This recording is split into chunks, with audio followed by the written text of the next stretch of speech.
Hey y'all, it's me Tiffany and welcome back to my channel. So I read 4 great comics by Jeph Loeb and Tim Sales. They are part of the Color series and went Daredevil, Spider-Man, Hulk, and Captain America. I don't know if they're done, but these are the 4 published. I will be honest, they're a little hard to find in print, and apparently there is an edition with all of them, but they're all available on Kindle. I don't know where else. I don't know if your stores are a little different than mine, but that is a thing. These 4 were great, and I am just ready to jump into it. So let's go. So the first one I read was Captain America White. So I started off with this one mostly because I read a run of Captain America that I really didn't like this year. I've read other ones that I liked, and I wanted to reread some of them, and then I noticed this one. It was getting a lot of praise, and I decided to read it. Then I realized that it was a Color series, and apparently this is the worst one, the newest, whatever. Which after reading all 4, I definitely see that. But I was like, you know what? I want to read the rest of them, so naturally, this one was first, because I was looking for Captain America. So my library had this. I'm not sure if it's in print because I know Marvel gets really weird about their print, but there's definitely an ebook version of this if your library does not have it. It's hardback too, which I was surprised when I picked it up. So basically this is kind of like, it hints on his origin story versus like actually being, because like he does wake up after being frozen and yada yada yada, right? But most of this is spent back in World War II. This is basically when Red Skull and Hitler took over Paris, which, I mean, you don't see actual Hitler. There's no Hitler punching in this, but Hitler is mentioned. You do see Nazis, and Bucky's there as like a teenager, his sidekick, and this is basically a love letter to Bucky. And the thing that all 4 of these have in common is, you know, current one is narrating something in their past. And I really enjoyed this. I did. Like, a lot of people hated on this one, and maybe compared to the other ones, but since I guess I started off with the weakest link first, my thoughts are good, which I like Captain America a pretty good bit. So maybe that's a little bit of it too. But I thought it handled grief really well, and it goes like, maybe if I was a little rougher on you, or maybe I shouldn't have been as rough. Like, he doesn't know the exact issue. It's survivor's guilt. They have issues like Bucky saves him because they fall in the water and the shield's dragging him down. And I think it's really, it gives, I mean, there's a lot of Captain America stuff where you see a little bit more humanity, but this one has nothing to do with him feeling out of place in a different time or any of that stuff. This is just like him reminiscing, because, you know, this is basically when he woke up right after losing Bucky. And this is almost like a love letter. It was great. So the artwork in this is phenomenal as well. The artwork in all of them I really, really enjoyed. But I think honestly, like, the color, whoever did the coloring for this, because it's not always like the same person. Let me try to find one that shows really great, especially like in the battle scenes and stuff. Like, whoever did like the coloring for this, because, you know, he punches Red Skull instead of Hitler, but I think the coloring of this was really great. So the first 4 issues, you know, definitely hints about like he lost Bucky. He keeps talking about it. So I expected that, you know, when I was reading this, I was expecting to see like the 5th issue of Bucky dying. This does not show it. And I believe that was intentional because, you know, he talks about it so much and he's remembering it. And sometimes we don't want to think about the actual death scene or actually like what happened, just everything that led up before it. And I think it handled grief really, really well through that lens. And like I said, this was good enough for me to read the rest of the Color series. Now we're going to talk about a Hulk Gray. By far my favorite of the 4. Okay, so maybe the writing and the art doesn't seem like it has as much care as Daredevil or Spider-Man, but my opinion is still my opinion.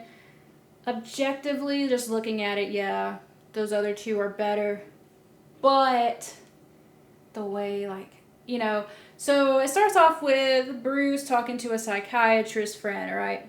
And those scenes are black and white with touches of green, and it looks really great. And towards the end, you know, he transforms into the Hulk, and so there's more green. But the Hulk used to be gray. I think it's either issue 2 or 3. I can't exactly remember where the Hulk turned green. But he was originally gray. I don't know. I've seen online where this might have to do with the printing press or something. I don't actually know. I haven't looked that hard into it. I'm just like, Tim Factory didn't know about the Hulk, you know. And that was before I read this. But, you know, it shows when he got exposed to the gamma ray, and then he's trying to protect Betty, but General Ross wants Betty back, and he just sees this giant creature taking her, and rightfully so, in my opinion. He wants to stop it. She's uncomfortable, you know, and you can see the dialogue between, like, Bruce and the Hulk talking in their mind, and they can talk kind of fluid in their mind, right? But the Hulk doesn't know how to communicate, and of course this is going to freak her out. Of course it's going to cause more issues. You know, he is destructive. He is this giant creature. They've never seen anything like this. And I think it's interesting that General Ross may be causing a little bit more destruction than the Hulk. And there's plenty of Hulk smashing. Don't get me wrong. But one's legal, one's not. They're both kind of over Betty. I think the parallels between that are interesting because, you know, you definitely get that Frankenstein feel, which Frankenstein's one of my favorite classics, but that's beside the point. And yeah, I just liked all of that. And then, like, you know, this isn't like a grief one about losing somebody to death like the other three. She just doesn't want anything to, like, do with him because he's a big scary monster, and I'm not sure if that's worse, but man, that would still really hurt, you know. And like I said, the artwork in between is just, like, incredible. And I've read a decent amount of old Hulk. I have not read his current line, The Immortal Hulk, or anything like that. I don't think I've read anything since, like, probably 2008 or 2009. But I really did like the Hulk. And I like Captain America. And realistically, in my mind, if you told me who was my favorite of the two, who would I be more emotionally invested in, I'd probably say Captain America. But this comic hit me more emotionally with the Hulk than the other three did. By far. And I think the story is more simplistic, and I think that works so well because you're dealing with the Hulk and Bruce and the psychiatry, and, you know, I think this one is the best part. If you could only pick up one of these, I personally would say the Hulk, but, you know, I think your investment to these characters definitely plays a part. The next one is Spider-Man Blue. So I'll be honest, I was super excited to get to this one because I like Spider-Man, you know. I mean, I like the other characters too, but Spider-Man's usually really fun. And this one is based around the death of Gwen Stacy, and Mary Jane does see him, remember he walked in while he has the photos out of the box, whatever, right? You know, and this isn't a betrayal. Like, he lost his first love. And I like the fact that Mary Jane ends with, I miss her too.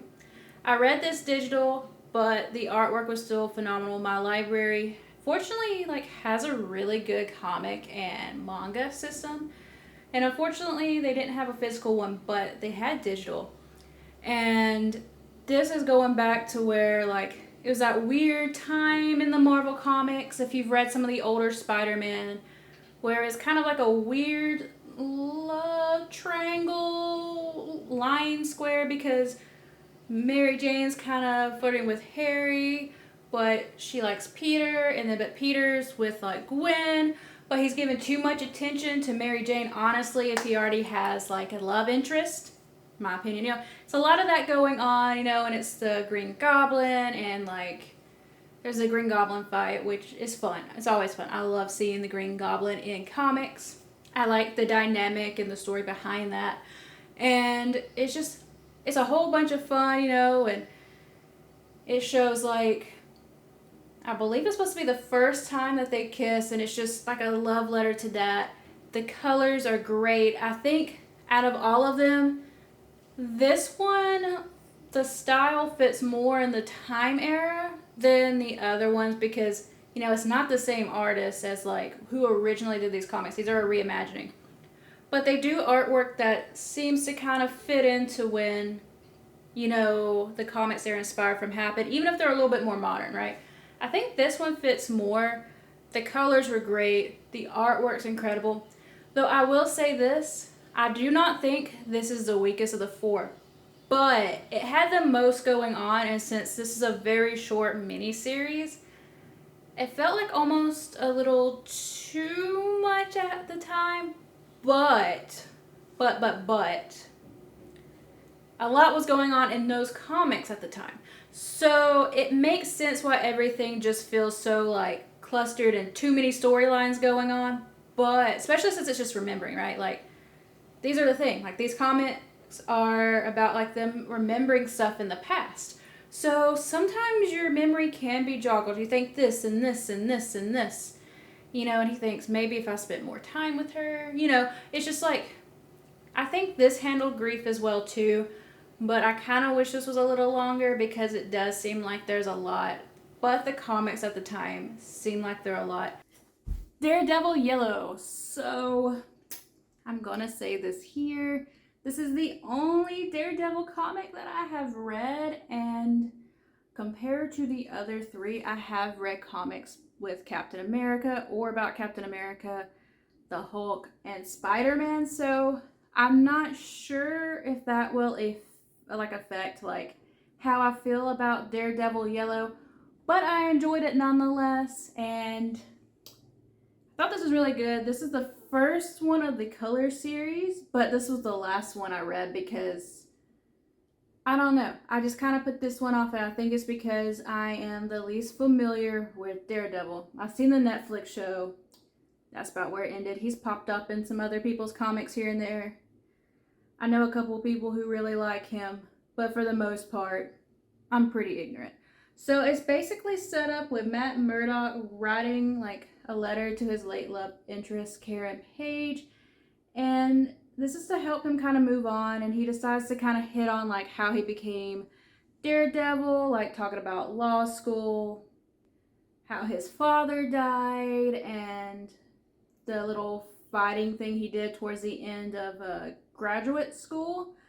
And this is basically an origin story. I hadn't read the original, as I said, so I don't know how good of a reimagining of the origin story this is. Found like this did a good job mixing in humor, action, and the overall premise. I think it handled grief well and explains like kind of like the man who has no fear pretty well. And I think the team who wrote all four of these books are incredible. Like, I do. I think they're really, really great. And like the other ones, like all of them have great art. And, you know, this was like his original costume because, you know, it's based off like his origin story. And, you know, honestly, maybe because this is the first one, I felt like this one had more. It's weird because I haven't read other Daredevil comics, but it felt like this one had more effort thrown in there. Like, when you compare the art of all four, the art seemed like there was more effort. The story seemed more concise. And yeah, a lot of people like this one the most that I've seen online. And I'm not trying to just be like, of course I like it too. Because there was some stuff I felt like the other ones kind of hit a little harder, but I was more familiar with the characters. I understand like their losses and stuff like that a little more. But this one just felt like there was more care, effort, and almost like this was more of their baby than the other one. And I definitely think it got weaker as like it went on. but at the same time, like, the artwork is absolutely incredible in this. Like, look at that. Like, so amazing. And I appreciate that I got to read this one physically, like, because 2 were digital, 2 were physical. And yeah, I definitely enjoy this. I'm definitely planning on picking up more Daredevil stuff. I feel like I have less to say, except for the fact this one definitely felt like there was more put into it, but I think it's just because I'm not as familiar with the character. But it did enough to get me to consider the idea of reading other Daredevil comics, so I call that a success. I don't know about you. Okay, guys, that is it. I hope you enjoy this. If you want to see me talk about anything that's comics, books, manga, or whatever, let me know in the comment section below. If you've read these, let me know what you thought, because I had a great time. If there's any recommendations with these characters, or even if there's this duo team and something else that I'm unaware of, let me know. I would love to check more out. And guys, I hope you found a way to read these 4. They are great, especially if you are a fan of these Marvel characters. So guys, I'll see you later.